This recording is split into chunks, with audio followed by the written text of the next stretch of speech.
शहर से दूर एक वीरान पहाड़ी इलाके में एक पुराना गेस्ट हाउस था। नाम था शांति निवास।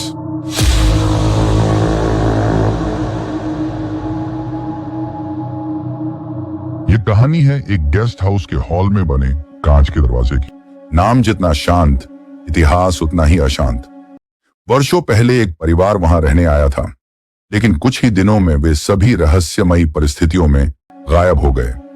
तब से वह गेस्ट हाउस बंद पड़ा था। कृष्णा एक नवोदित लेखक था। वह डरावनी कहानियां लिखने में रुचि रखता था। उसे अपनी अगली किताब के लिए एक असली कहानी चाहिए थी। उसने शांति निवास के बारे में सुना था। उसने तय किया कि वह वहां जाकर कुछ दिन बिताएगा। कृष्णा दोपहर को गेस्ट हाउस पहुंचा।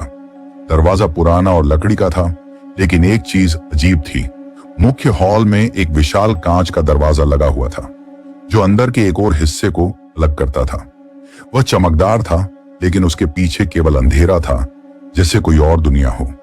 कृष्णा ने दरवाजा खोलने की कोशिश की, लेकिन वह बंद था। रात को जब वह पहली बार गेस्ट हाउस में सोया, उसे एक अजीब सपना आया। उसने देखा कि वह कांच के दरवाजे को पार कर एक और कमरे में जा रहा है, जहां दीवारों से खून टपक रहा है और कोई औरत रो रही है।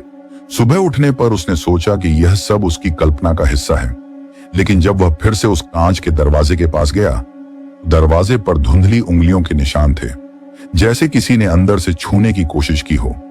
दूसरी रात वह देर तक लिखता रहा। आधी रात के बाद अचानक दरवाजे की ओर से कांच पर थपथपाने की आवाज आई। कृष्णा ने चौंक कर देखा। कोई दरवाजे के दूसरी तरफ खड़ा था, लेकिन अंधेरे में उसका चेहरा नहीं दिख रहा था, बस एक परछाई थी। डर से कांपते हुए कृष्णा ने दरवाजा खोलने की कोशिश नहीं की।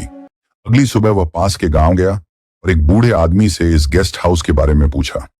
वह सुनते ही सहम गया और बोला, बेटा, वो कांच का दरवाजा मत छेड़ना।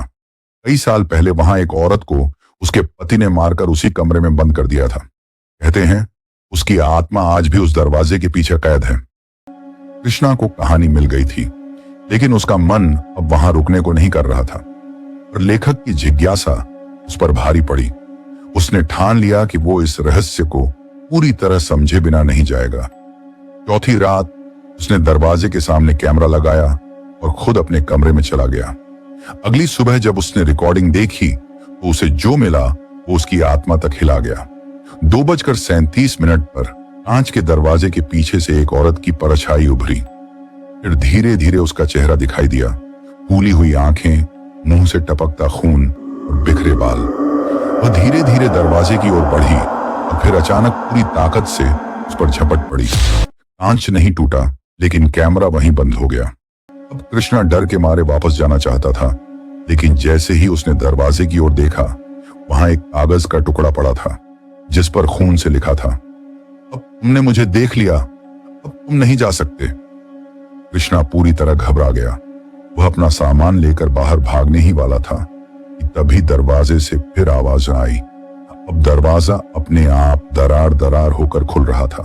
अंदर अंधेरा था, लेकिन कहीं गहराई में कोई गुनगुना रहा था। कृष्णा का शरीर ठंडा पड़ गया, लेकिन किसी अनजानी ताकत ने उसे अंदर खींच लिया। जैसे ही उसने दरवाजा पार किया, उसे लगा कि वह किसी और ही दुनिया में पहुंच गया है। कमरे की दीवारें अब जीवित लग रही थीं। उन पर आंखें बनी थीं जो उसे घूर रही थीं। वह औरत अब उसके सामने खड़ी थी। उसने धीरे से कहा, मैं अकेली नहीं रहना चाहती। और अगले ही पल सब कुछ काला हो गया। सुबह गेस्ट हाउस का केयरटेकर मनीष वहां आया तो देखा कि कृष्णा का सामान वहीं रखा था, लेकिन उसका कोई नामो निशान नहीं था। कमरे के कांच वाले दरवाजे पर अब 2 परछाइयां दिखाई देती थीं, एक औरत की और एक आदमी की।